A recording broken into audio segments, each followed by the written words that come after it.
had that experience and also that objective.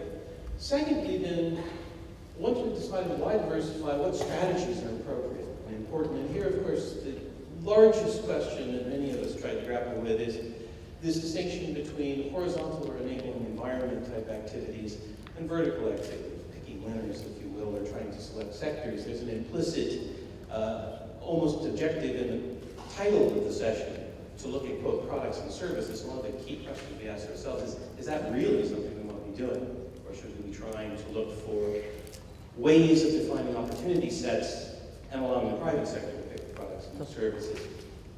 What capabilities are lacking today? What's constraining it? The 40-year history of experiments at diversification. What is it about the nature of the economies in this region that is lacking in terms of firm capabilities to seize those opportunities? What to do about it?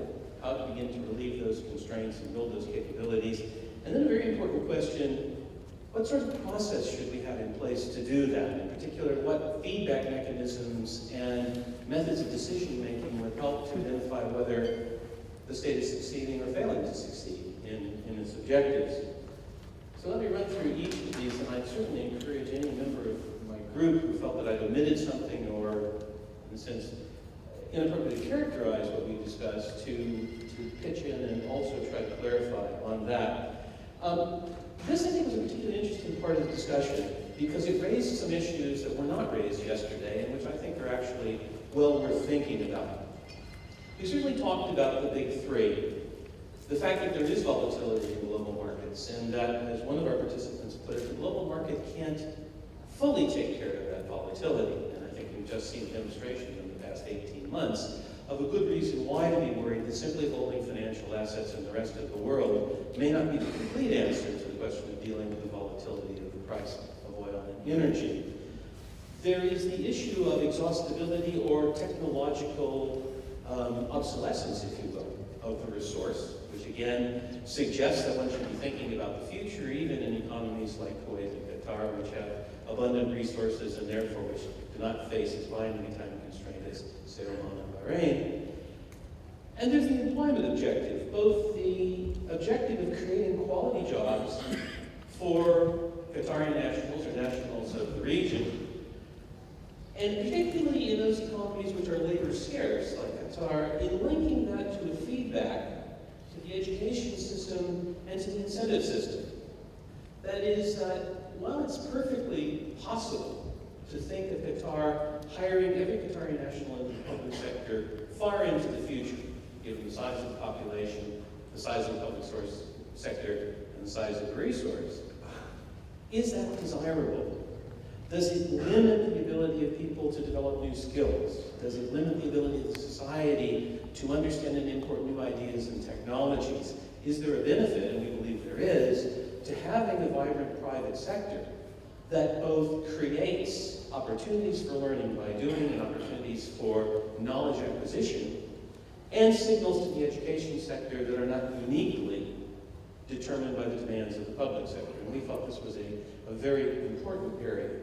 There's the area of national security. There's a concern here, and I think in many countries, certainly in Saudi Arabia, over the issues of food security.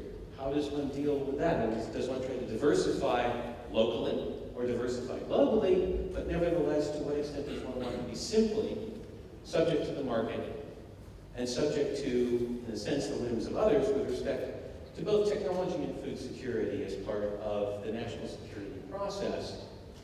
And finally, the bottom line, of course, to all of this, a sense that a more diversified, more secure, employment-generating economy will ultimately lead to faster economic growth than simply leaving the growth of the economy to the hydrocarbon sector, plus the supporting services that would rise to serve the local economy. So as I said, I think in particular the two insights that emerged today that we didn't hear about yesterday, the question of national security and the question of the links between creating, if you will, high-value-added jobs, the ability to understand, absorb, and bring new knowledge, and the signals that go back into the society with respect to incentives and education, we felt were very important objectives of the diversification process. Having said that, then, what sort of a strategy is needed?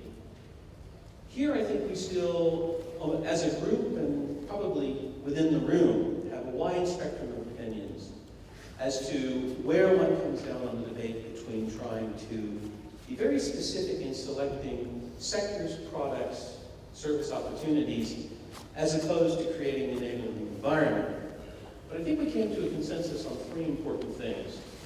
The first one was that the state must play a leading role, and perhaps a larger role, than would perhaps be the orthodox view, certainly where I come from in the United States, and indeed I would even argue in the OECD, and certainly the orthodox view of institutions like the World Bank and the IMF. In part, the reason for that is that the state owns the resource and therefore accumulates the income from the resource. But a second reason is that the state must inevitably be sufficiently competent to drive the diversification effort.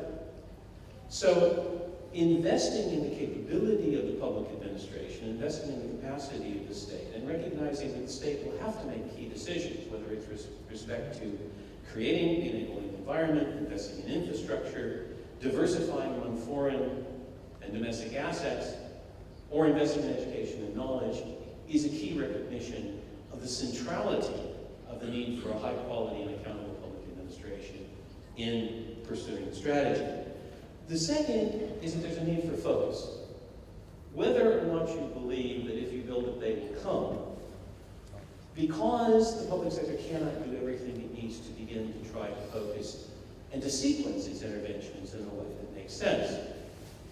Always recognizing that, as we'll come to at the very end, there has to be feedback to know whether or not you're actually succeeding in what it is you're trying to do. What then did we think of as being elements of that focus, if you will, elements of the strategy?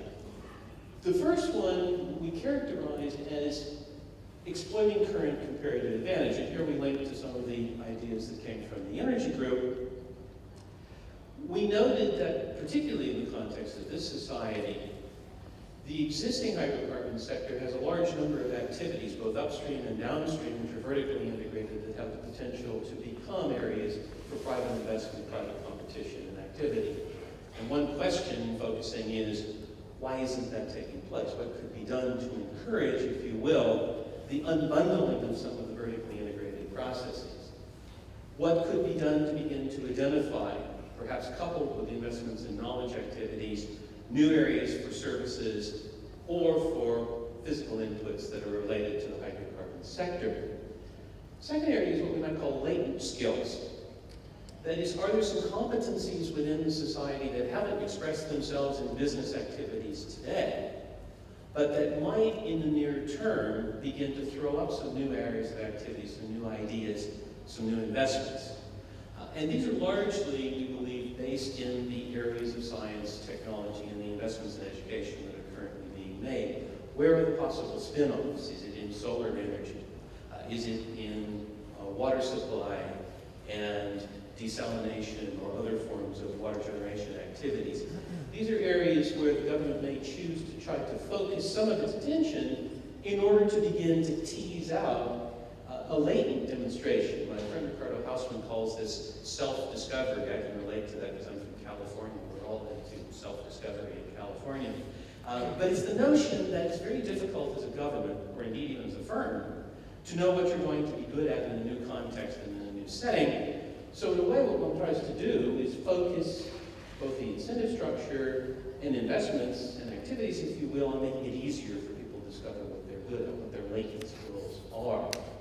We felt that complementarities are very important, and an understanding across the GCC of what areas of activity people are trying to pursue.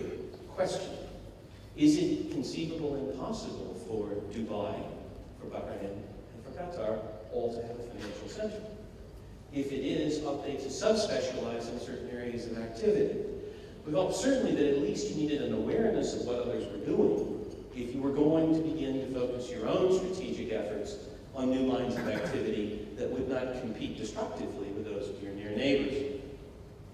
The size of the economy is important. Saudi Arabia is vastly different